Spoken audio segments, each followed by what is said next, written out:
Sutra Teratai yang menakjubkan. Bab 7, Perumpamaan Kota Gaib. Shin Faxiang, Sutra Teratai episode 1036. Jalan berada dalam batin manusia, dan hakikat kebenaran pada dasarnya dimiliki.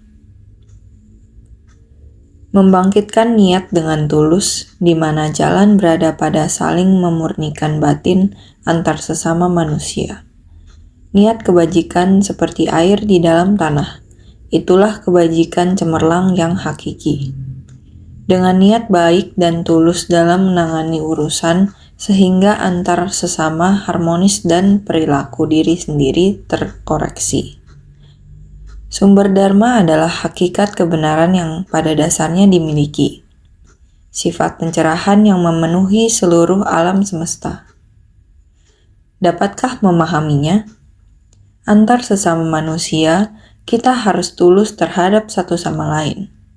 Hati yang tulus perlu dibangkitkan dari niat yang paling tulus dalam diri kita sendiri. Niat tulus, ketulusan, ini adalah kata yang sama. Dari niat yang paling tulus dan paling nyata, ini adalah arah jalan yang kita praktikkan. Niat yang tulus dalam menghadapi orang dan benda, apakah itu terhadap orang atau masalah? Semua terletak pada kata ketulusan. Kata ketulusan ini, niat yang tulus, setiap saat berada di dalam batin, yaitu saling memurnikan batin antar sesama manusia. Antar sesama manusia, batin harus selalu bersih dan merasa sangat bahagia. Seperti satu benda, kita harus selalu mencucinya hingga bersih. Sama seperti lingkungan di sekitar kita. Kita harus sering menyapu sehingga rapi dan bersih.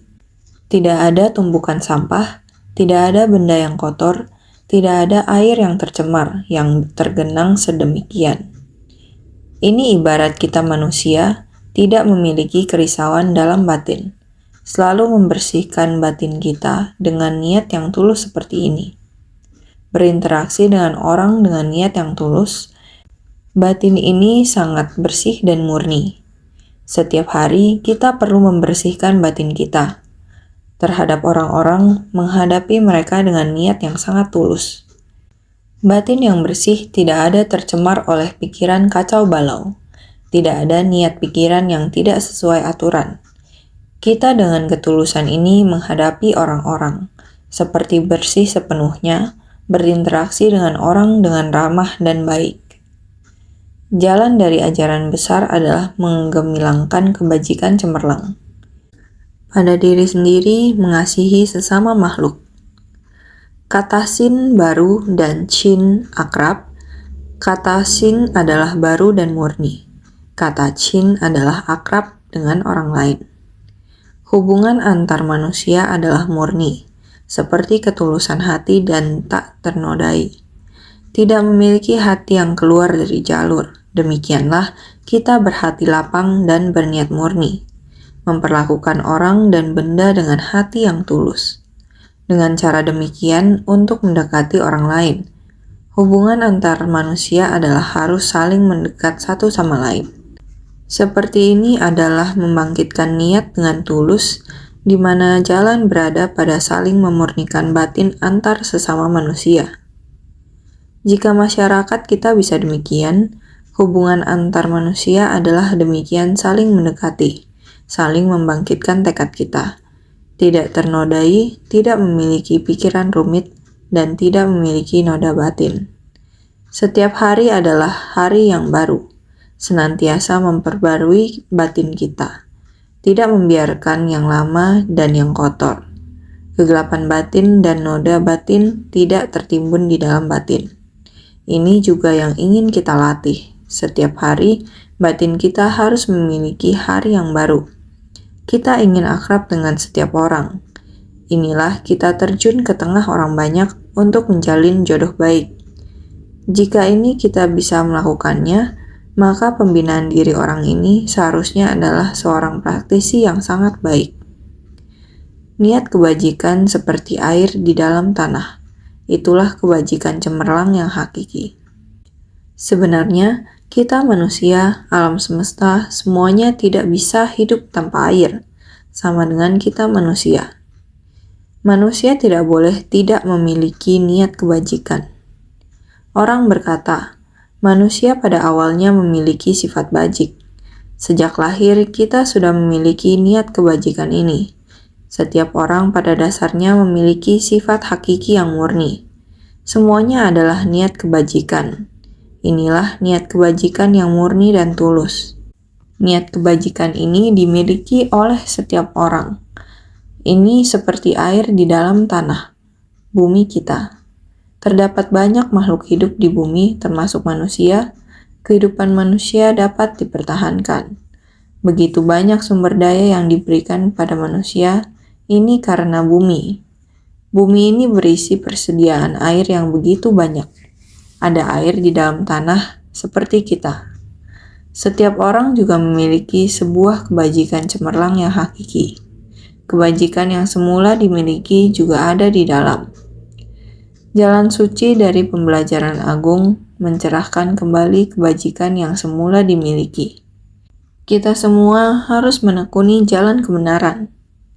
Jalan suci dari pembelajaran agung adalah mencerahkan kembali kebajikan yang semula dimiliki. Sama halnya seperti kita mempelajari Buddha Dharma. Menurut Buddha Dharma, sejak masa tanpa awal kalpa sebanyak butiran debu, sifat tersadarkan yang semula ada, kita semua pada dasarnya sudah memilikinya, seperti yang dikatakan Konfusius. Jalan suci dari pembelajaran agung adalah mencerahkan kembali kebajikan yang semula dimiliki. Terpelajar, tersadarkan. Tulisan Xue belajar dan Jue sadar.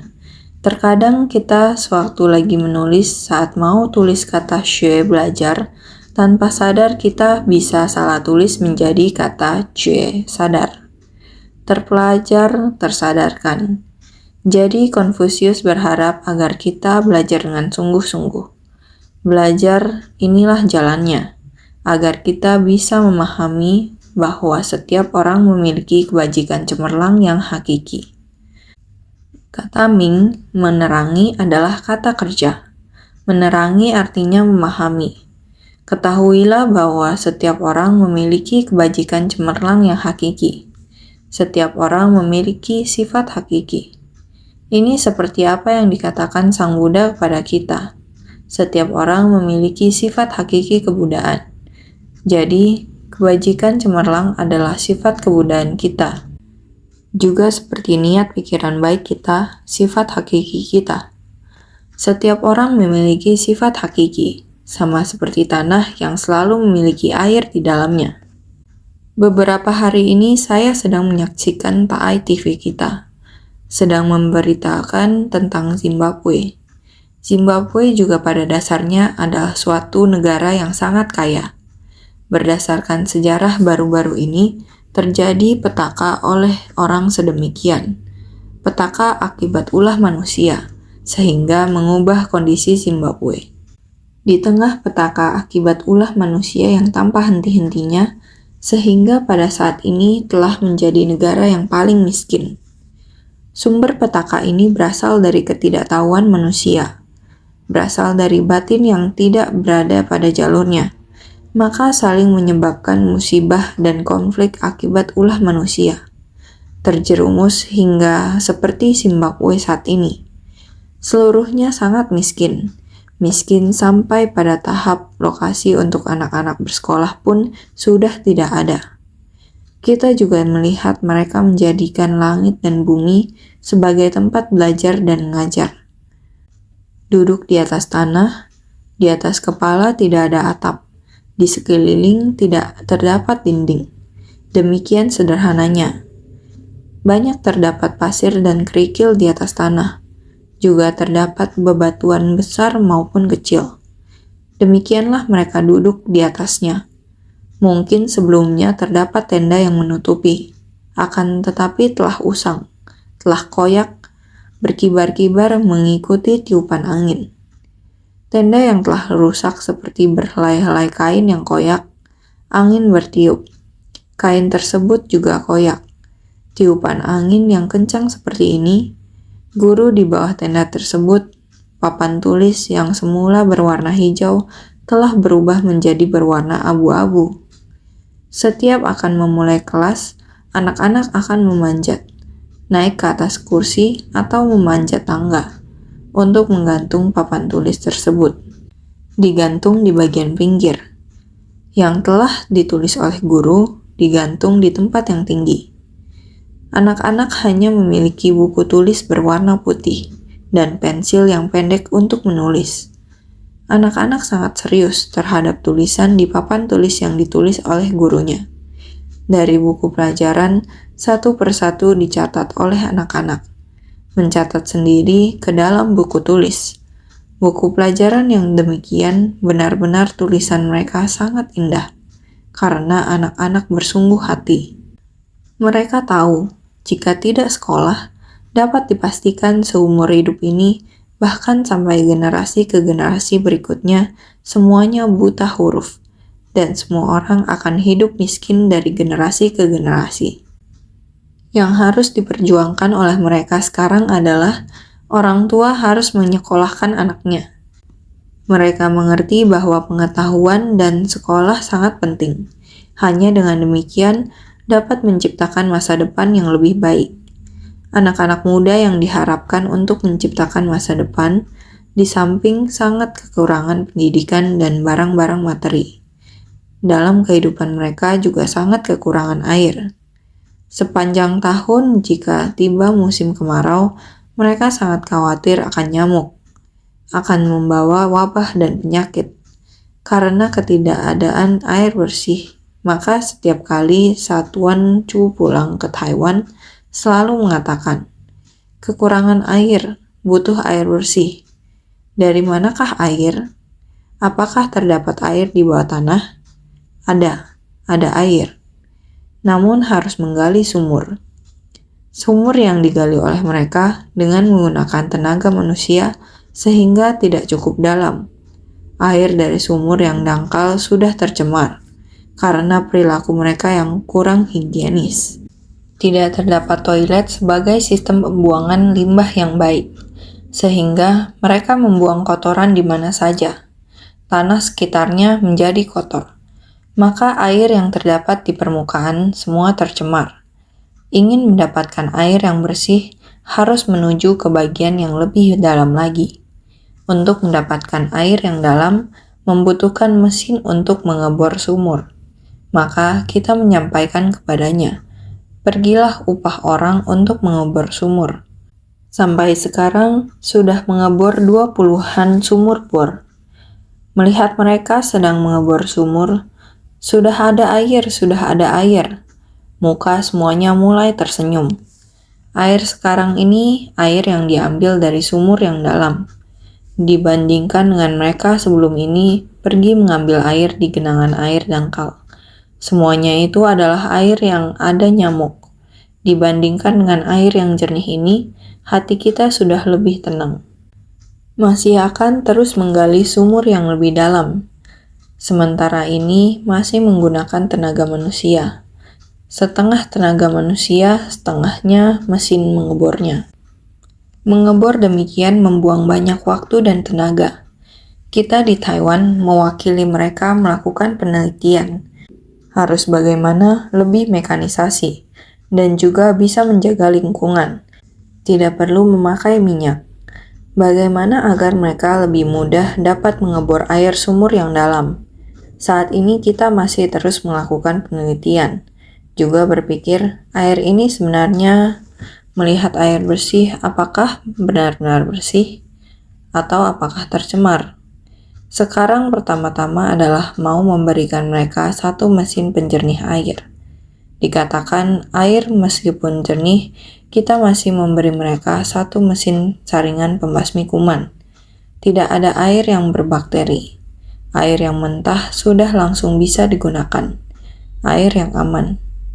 Maka di Taiwan sekarang sedang membantu negara Afrika, terutama Zimbabwe. Kita mulai melakukan pengembangan penelitian dan berhasil melakukan pengembangan dan air bersih. disaring menjadi air yang aman untuk digunakan di tempat yang tidak ada air. Kita harus berbuat agar mereka dapat mengambil air bersih dari dalam tanah. Dua bagian pokok ini karena air masih dalam pengerjaan. Di Taiwan masih terus melakukan penelitian. Sebenarnya, berkata tentang penelitian sudah dilakukan sejak beberapa tahun. Bagaimana agar ringan, sederhana, dan ideal, agar dapat mengirimnya ke Afrika. Semua negara dapat menggunakannya. Mudah untuk mengirim, mudah untuk digunakan. Bagaimana agar mereka mendapatkan sumber air, terutama air yang aman untuk digunakan? Ini membuat kita bersungguh-sungguh, agar semua yang tidak ada air, negara yang miskin dan menderita, menjaga warganya agar semua orang di dunia dapat hidup aman dan selamat. Ini adalah air. Semua negara memiliki air.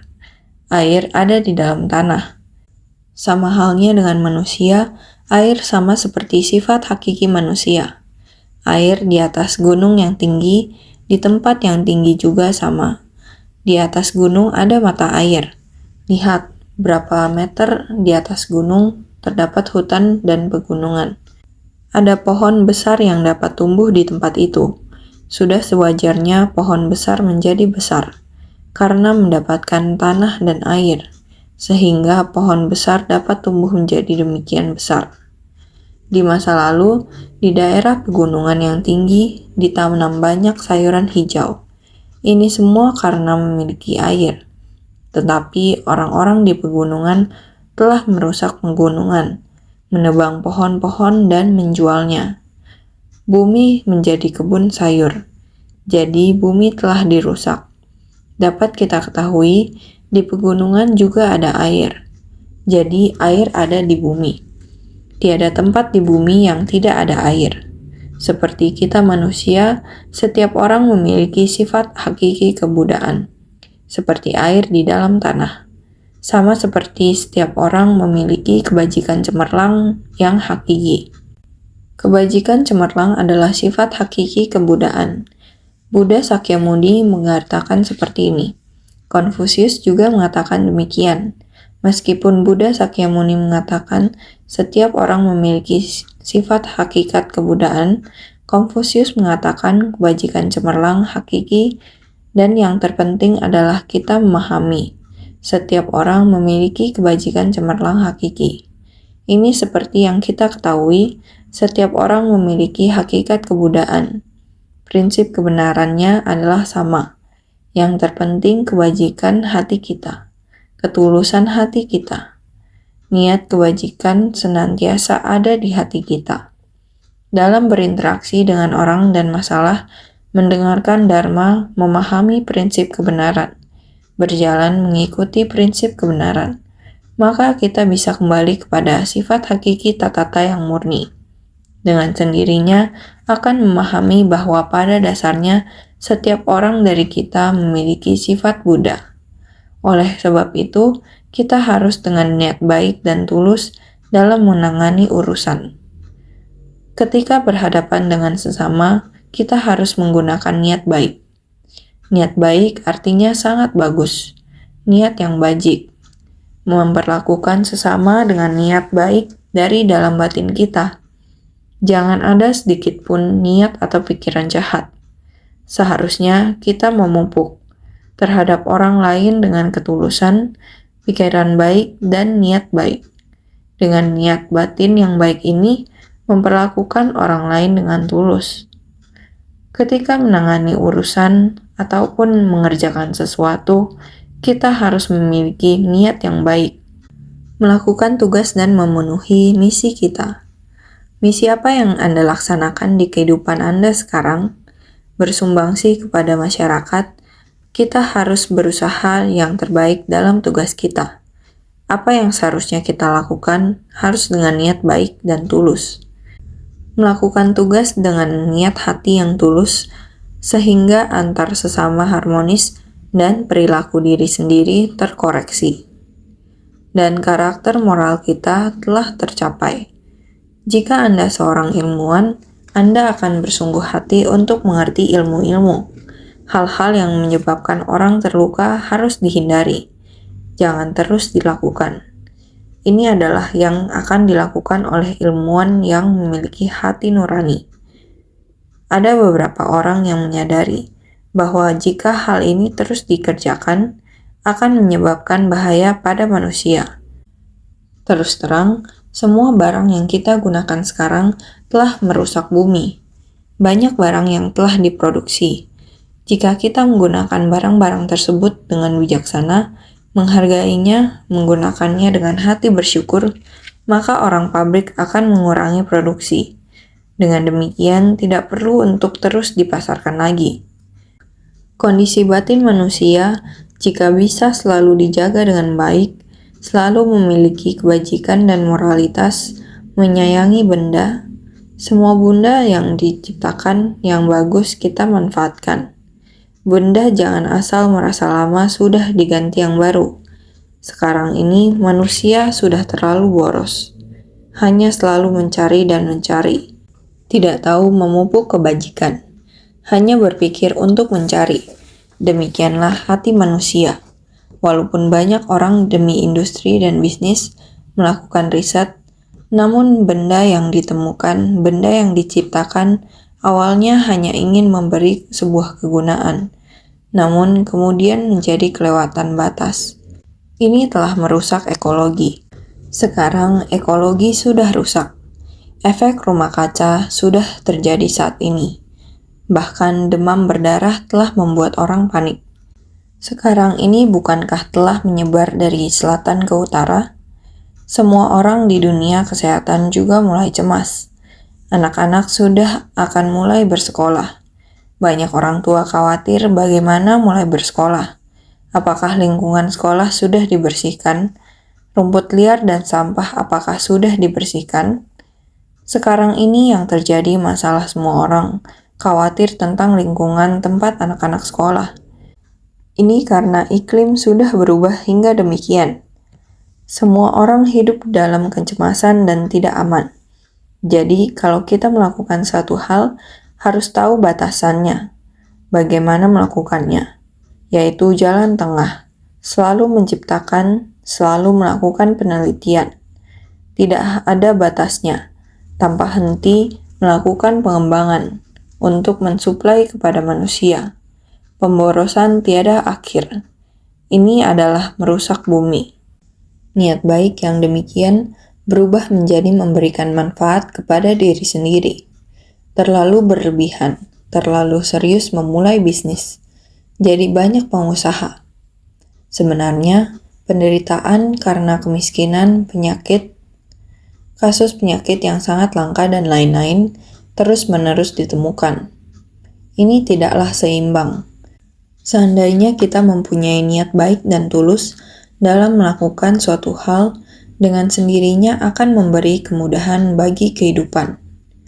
Akan tetapi kita harus mematuhi peraturan dan menjaga akar, memperbaiki perilaku diri.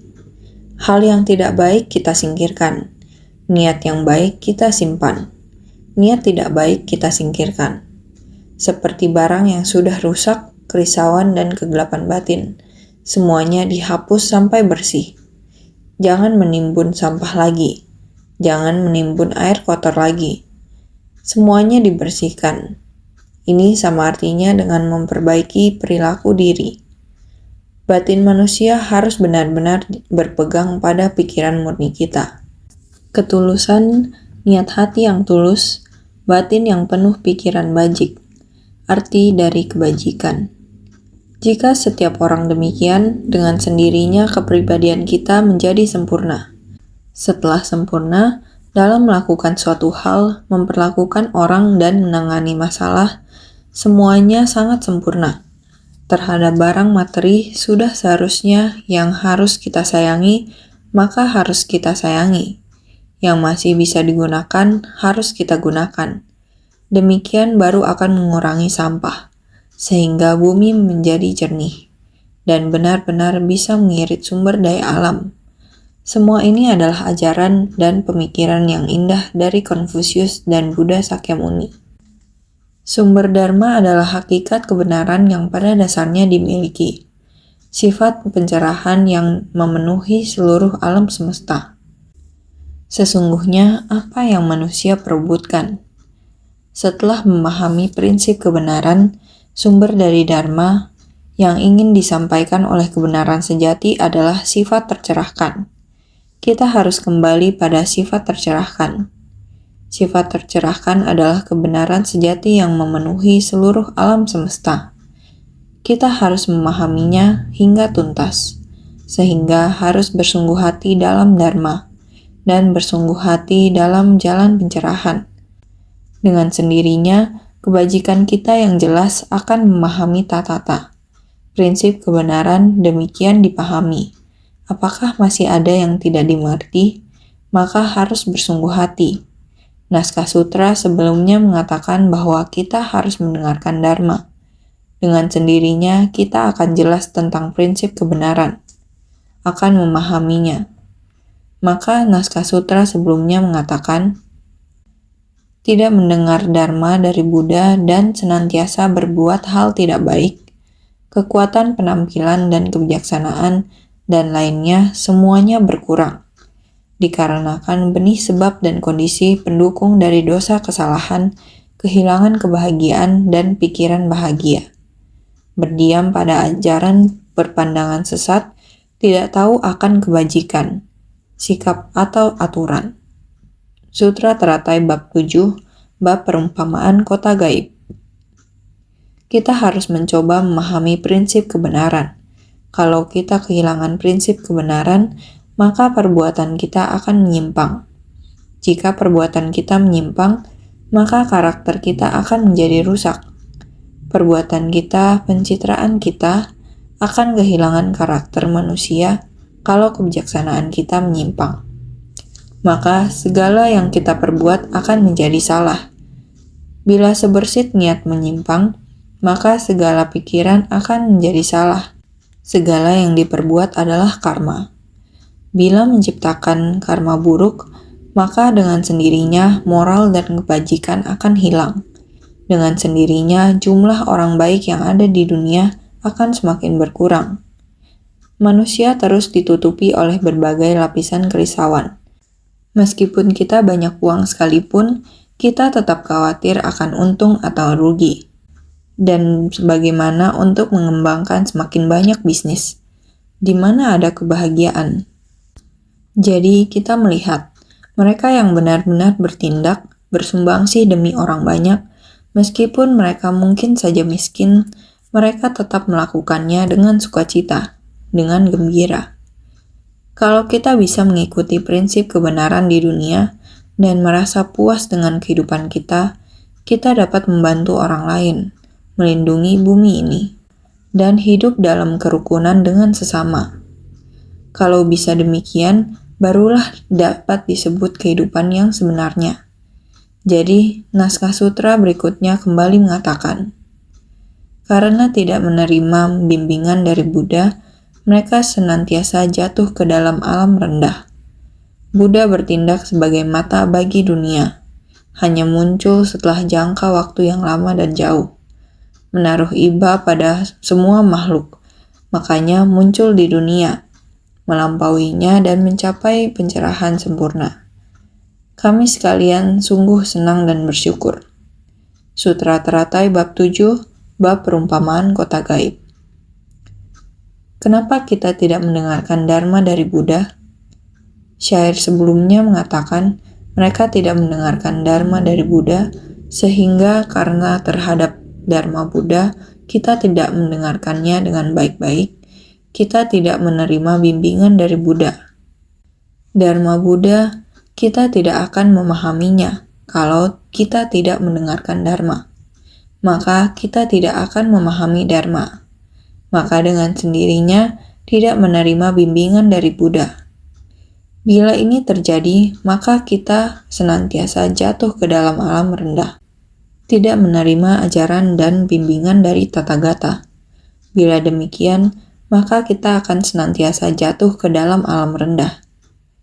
Tidak menerima bimbingan dari Buddha, mereka senantiasa jatuh ke dalam alam rendah.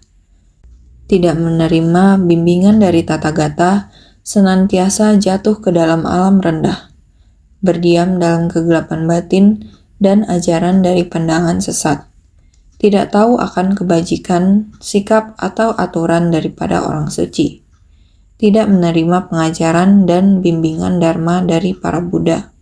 Makanya bolak-balik di dalam samsara dan seringkali jatuh ke alam rendah. Kita harus mawas diri setiap saat. Yang terbaik adalah harus mendengarkan Dharma, memahami prinsip kebenaran, praktik sesuai jalur di dunia, sehingga dengan begini lebih meyakinkan. Sehingga berdiam dalam kegelapan batin dan ajaran dari pandangan sesat. Karena kita tidak mengerti prinsip kebenaran, sehingga kita akan selalu berada dalam kegelapan batin. Yang sering kita lakukan adalah perbuatan yang tidak baik. Di depan naskah sutra mengatakan demikian, senantiasa berbuat hal tidak baik. Hal yang tidak baik datang dari kegelapan batin. Kegelapan batin dan pandangan sesat tidak mengerti peraturan orang suci. Tentu saja ini karena kita tidak mendengar Dharma, tidak menerima ajaran dari Sang Buddha, sehingga kita selalu berada di dalam kegelapan batin, menciptakan kekuatan karma. Demikianlah bolak-balik di alam samsara. Ini disebut senantiasa jatuh ke dalam alam rendah. Bolak-balik hanya berada dalam 3 alam rendah, ataupun 5 alam kehidupan dan 4 jenis kelahiran. Demikian datang dan pergi, tak terputus dari samsara. Buddha bertindak sebagai mata bagi dunia, hanya muncul setelah jangka waktu yang lama dan jauh. Mata kebijaksanaan dari pencerahan Buddha dapat menerangi prinsip kebenaran, dapat bertindak sebagai mata dari manusia dan dewa di dunia. Hanya muncul setelah melewati kalpa yang lama dan jauh. Pencerahan Sang Buddha adalah mata kebijaksanaan. Buddha melihat orang, masalah, benda, berbeda dengan yang kita lihat, karena Buddha telah tercerahkan. Kesadaran Sang Buddha ada di seluruh alam Dharma dan di bawah langit. Apa yang tidak diketahui? Sehingga penglihatan Sang Buddha adalah mata kebijaksanaan dapat menerangi prinsip kebenaran. Masalah dan benda yang terlihat, penglihatan Sang Buddha menembus ke prinsip kebenaran. Yang kita lihat adalah masalah dan benda. Yang dilihat Sang Buddha adalah prinsip. Permasalahan adalah prinsip. Prinsip dari benda, sehingga beliau sangat jelas. Jadi, sangat banyak hal yang kita tidak jelas. Buddha dapat bertindak sebagai mata dari manusia di dunia. Dia mewakili kita melihat prinsip kebenaran dari benda ini adalah seperti ini dan ini. Menganalisa dengan cermat untuk kita. Di antara sesama manusia, mengapa ada ketidakbahagiaan seperti ini? Itu adalah karena adanya prinsip kebenaran tentang hukum sebab akibat manusia. Mengapa ada orang yang terlahir kaya, bijaksana, dan pintar? Setiap hal begitu sesuai keinginan. Ada orang dilahirkan mengapa secara fisik dan mental tidak sehat? Mengapa miskin dan menderita? Setiap hal tidak sesuai keinginan. Di antara sesama manusia, mengapa jodoh dia bisa begitu tidak baik? Ini juga sedang memberitahu kita sebab dan kondisi, benih sebab demikian, kondisi demikian, buah balasan karma demikian, dengan cermat menganalisa prinsip kebenaran untuk kita. Ini adalah kehidupan, bertindak sebagai mata bagi dunia. Yang kita tidak mengerti ada Buddha Dharma. Jika kita bisa baik-baik mendalami, dengan sendirinya kita akan bisa memahami. Setelah mendengarkan prinsip kebenaran, sudah meneliti, maka kita akan bisa menembusi dan mencapai semuanya. Oleh karena itu, adalah sangat tidak gampang untuk Buddha muncul di dunia. Hanya muncul setelah melewati kalpa yang lama dan jauh. Untuk benar-benar bisa mendapatkan Buddha ada di dunia tidak gampang, karena Buddha telah muncul di dunia membabarkan Dharma. Adalah hal yang sangat berharga.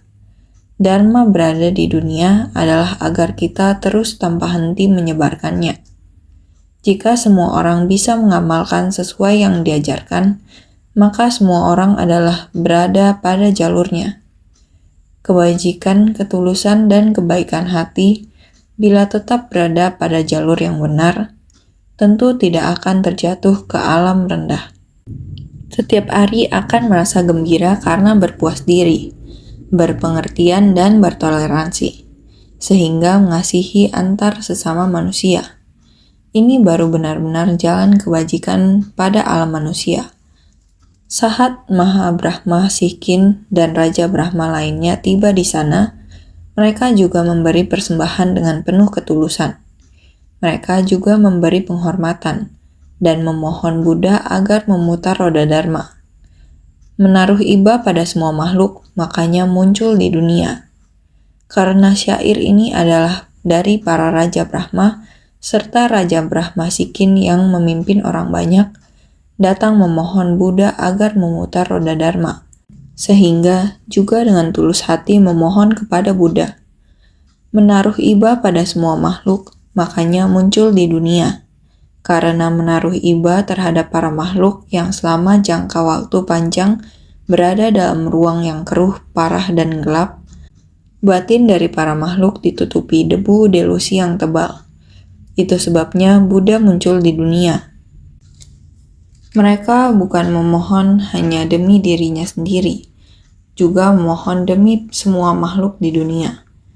Memohon agar Buddha menaruh iba terhadap para makhluk, di mana selama jangka waktu panjang berada dalam ruang yang keruh, parah, dan gelap. Dikarenakan dalam waktu yang amat panjang, secara perlahan, batin manusia telah keluar dari jalur. Dalam ketidaktahuan dan kerisauan, mereka telah menciptakan banyak kekeruhan yang parah. Memohon Buddha menaruh iba terhadap para makhluk yang selama jangka waktu panjang dalam ruang yang demikian luas, yakni dunia ini, sehingga secara bertahap terjadi kekeruhan yang amat parah, hingga menjadi gelap gulita. Kita selalu melihat berita, mengabarkan ada kabut debu. Kabut debu adalah debu, bisa terbang sampai jauh. Debu karena tanah telah kering. Debu dari gurun pasir bertebangan. Terkadang terbang sampai ke tempat kita, Taiwan. Sangat jauh. Gurun di Mongolia bukan hanya Peking. Setiap hari menengadahkan kepala ke atas. Tidak terlihat langit biru. Kebanyakan adalah lapisan yang berwarna abu-abu dan kabut. Ini bukan awan, namun adalah debu. Debu sehingga ini adalah kekeruhan. Juga sekarang banyak sekali pabrik, banyak pencemaran sehingga keruh. Sebenarnya kekeruhan berwujud datang dari batin para makhluk, sehingga keruh parah dan gelap. Yang berwujud terlihat langit gelap, apalagi batin kita, juga selapis gelap. Ini kita harus selalu waspada. Batin dari para makhluk ditutupi debu delusi yang tebal. Batin manusia terdelusi, tertutup oleh kegelapan batin selapis demi selapis. Seperti debu pasir, demikian selapis demi selapis. Kita tidak membersihkannya, makanya debu semakin tebal. Letakkan satu cermin, setelah beberapa hari kamu tidak mengelapnya. Cermin tidak terlihat jelas lagi. Semuanya adalah debu, tanah debu. Batin kita juga demikian. Jika kita tidak selalu berusaha keras membersihkan cermin terang dari batin, dengan sendirinya akan terakumulasi terus, sehingga debu delusi batin para makhluk telah berdebu tebal, debu telah sangat tebal, sehingga Buddha muncul di dunia. Karena demikian, Buddha muncul di dunia, melampauinya dan mencapai pencerahan sempurna. Kami sekalian sungguh senang dan bersyukur, karena Buddha muncul di dunia dalam waktu yang lama. Buddha telah muncul di dunia, harus merasa iba pada para makhluk dalam waktu yang lama. Tidak berhenti berakumulasi noda batin kerisauan, sehingga kekeruhan di dunia. Energi keruh di dunia telah dimulai. bisa terlihat kalpas banyak butiran debu lalu, kata-kata yang disampaikan Raja Dewa Brahma kepada Buddha Mahabhisna Janabibu. Sebenarnya, Buddha Sakyamuni mengingatkan kepada waktu yang lama dulu. Kita semua memiliki sifat kebudaan, telah kebingungan dalam waktu yang lama. Ini adalah sebuah perumpamaan yang dapat melampaui. Agar kita paham, melampauinya dan mencapai pencerahan sempurna. Kami sekalian sungguh senang dan bersyukur. Pencerahan sempurna telah melampaui semua 3 kendaraan dan 6 alam kehidupan. Mencapai pencerahan sempurna yang tiada tara. Kami sekalian sangat senang dan merayakannya. Sebenarnya, kalau dikatakan kekeruhan ini, keruh adalah di dunia yang dipenuhi 5 kekeruhan sekarang ini. Buddha Sakyamuni mengatakan, masa mendatang adalah dunia yang dipenuhi 5 kekeruhan. Bukankah kita yang sekarang ini? Dunia yang dipenuhi 5 kekeruhan telah muncul, sehingga para dewa terus mewakili para makhluk di masa mendatang, memohon Buddha untuk memutar roda Dharma. Sifat tercerahkan harus segera muncul. Prinsip kebenaran. Pencerahan adalah kebenaran sejati. Kebenaran sejati harus segera muncul, baru dapat melampaui tempat yang menderita ini. Baru dapat menghapus kekeruhan yang berlapis-lapis. Penderitaan 3 alam kelahiran rendah. Semua orang merasa sukacita melihat Buddha muncul di dunia. Sangat dinantikan. Dalam waktu yang lama, terus berada dalam kekeruhan yang berlapis-lapis. Buddha dapat memutar roda Dharma. Adanya roda Dharma yang berputar seperti air jernih yang dapat membersihkan kekeruhan ini. Sehingga pencerahan sempurna telah terlampaui. Telah mencapai pencerahan sempurna dalam kekeruhan. Telah melampauinya dan mencapai pencerahan sempurna, yaitu melampaui semua 3 kendaraan dan 6 alam kehidupan. 3 kendaraan tersebut adalah kendaraan kecil, kendaraan menengah, kendaraan besar, yang dinamakan 3 kendaraan. Buddha telah melampaui 3 kendaraan, mencapai pencerahan yang tiada tara. Pencerahan sempurna telah melampaui 3 kendaraan, dan juga melampaui 6 alam kehidupan, sehingga telah melampaui semua 3 kendaraan dan 6 alam kehidupan. Mencapai pencerahan sempurna yang tiada tara, kami sekalian sangat senang. Inilah Raja Dewa Brahma yang menunjukkan kondisi batinnya, sehingga kita harus bersungguh hati dalam Dharma. Dharma selamanya berada dalam batin kita, sehingga harus membangkitkan niat dengan tulus, di mana jalan berada pada saling memurnikan batin antar sesama manusia. Kita dalam berinteraksi dengan orang dan masalah harus menggunakan kondisi batin yang murni dan jernih untuk menghadapi. Inilah kita dalam mempelajari ajaran Buddha. Dalam kehidupan keseharian tidak boleh terlepaskan, karena niat kebajikan kita seperti air pada bumi. Asalkan kita sungguh-sungguh menggemilangkan kebajikan cemerlang, air yang murni dan jernih dalam batin kita, mata air juga akan muncul. Ini yang perlu kita pelajari.